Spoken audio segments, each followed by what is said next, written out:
Ночь, сауна, дастархан, любовное ложе и ночные бабочки, пытающиеся упорхнуть от света. Правда, сделать это так просто сегодня не вышло. В карманах у жриц любви меченые купюры.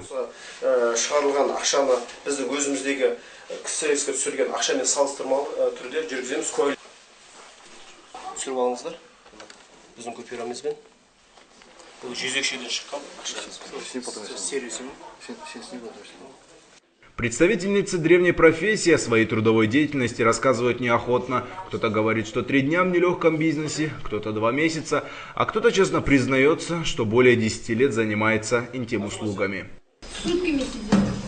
Вы как клиент обслуживаете, правильно? Так, да?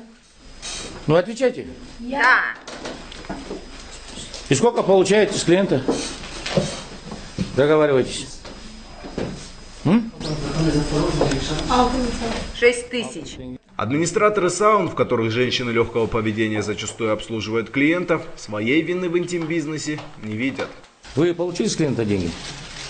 За сауну За сауну. Да сколько вы получили денег? 2500 за сауну. Будьте любезны, добровольно выдайте деньги. Пожалуйста. Так, понятые, пожалуйста, смотрите. Внимательно.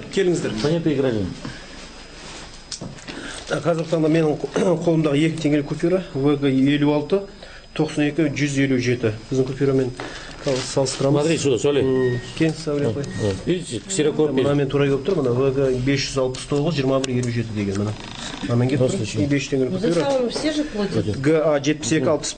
Только за 4 последних дня зимы сотрудники управления по борьбе с организованной преступностью на учет поставили 33 девушки легкого поведения. Административную ответственность понесут 3 содержателя притонов, а 2 сводницы понесут уголовную ответственность.